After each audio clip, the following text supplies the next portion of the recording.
India has accused China of violating border agreements as the armies of both countries engage in a tense standoff along a disputed Himalayan border. Speaking in Parliament, Indian Defence Minister Rajnath Singh said China had unilaterally altered the status quo along the border. He also assured members that the army was well prepared for any eventuality and contingency plans were in place to ensure India's sovereignty. We have informed China through diplomatic and military channels that such activities are an effort to change the status quo unilaterally, and it has been made amply clear that these efforts are not acceptable to us under any conditions. This year's recent incidents of violent conduct of Chinese forces are a complete violation of all mutually agreed norms. According to the current situation, the Chinese side has mobilized its armed forces and sent ammunition on the LAC and internal areas. China has meanwhile reiterated that a recent agreement between top officials of both sides should form the basis for the easing of tensions. During the meeting in Moscow, the foreign ministers of China and India reached a positive consensus on jointly easing and cooling the border situation. And we will continue to maintain close communication through military and diplomatic channels to resolve issues on the ground. We hope that India will earnestly implement the consensus reached by the foreign ministers of the two sides, meet China halfway and make concrete efforts to ease the situation. Ajay Shukla is a journalist and strategic affairs analyst who's been reporting on the India-China border standoff since it began months ago. Welcome, Ajay Shukla. The foreign ministers of both sides agreed last week in Moscow that Chinese and Indian troops would, quote, disengage from their current standoff points. Is that plan already dead, given that both sides are actually reinforcing their positions as we speak? Well, this has been the norm since the start of this crisis, to say one thing and do another. And the Chinese, from the time they entered Indian territory, which was towards the early part of May, have been firstly saying that they have not transgressed the line of control. They are in Chinese territory. And secondly, calling for disengagement and withdrawal, but not actually doing it on the ground. Now the Indian side has had the time to build up troops as well along the border, along the line of actual control. And the same thing is happening. There is one set of rhetoric that is going on, and the other is a far more aggressive and a far more worrying deployment and counter-deployment that is going on the ground, that is bringing the troops into face with each other and setting the stage for violence. So that's a worrying proposition.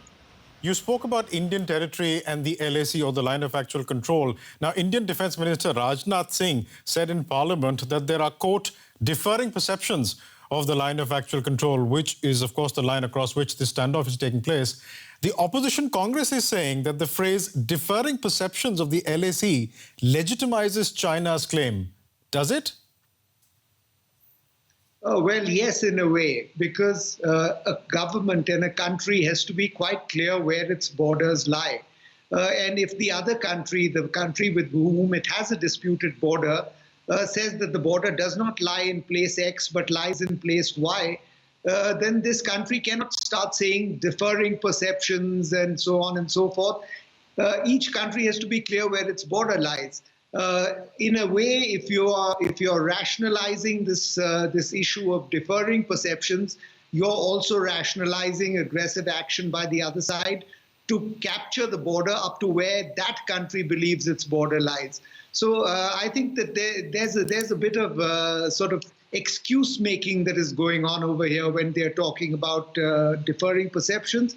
The fact is that the Chinese have entered into a territory that lies on the Indian side of the Indian perceptions. And from India's viewpoint, there can be only one set of perceptions. So to that extent, this is a bit of an excuse-making sort of statement. It sort of seeks to justify China coming into territory that India claims that India has always held and that India has patrolled for years. And if I'm not wrong, there are reports that some 1,000 square kilometers of territory that India claims as its own is now inaccessible to Indian troops. Is this something that the government is actually concerned about? Yes, the government is very concerned about this. The loss of territory, especially in the South Asian context, is a very emotive subject. So this figure itself, this 1,000 square kilometers, has been arrived at by joining several points of incursion. So to that extent, it's not a really valid figure. But the fact is that China has at least 4 or 5 different points along the line of actual control ingressed into Indian claimed territory to a distance of 15 to 16 kilometers at the deepest and 2 or 3 kilometers at the shallow points. So all these things add up to the loss of a significant amount of territory, and that's a very emotive subject and something that the government is very careful in handling. Final question to you, sir. Do you think China and India are now in this for the long haul? Well, that's hard to say. I would say that both countries would not like to get into a winter deployment in an area where temperatures routinely go down to minus 20 and minus 30 degrees centigrade, where there's a wind chill factor, where high altitude causes very serious limitations to how much a human body can bear and do. So taking on a winter deployment, which is something that would not appeal to either the Chinese or the Indian side.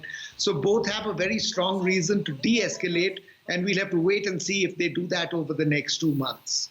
We'll leave it there for the time being, but thank you so much for joining us, Ajay Shukla.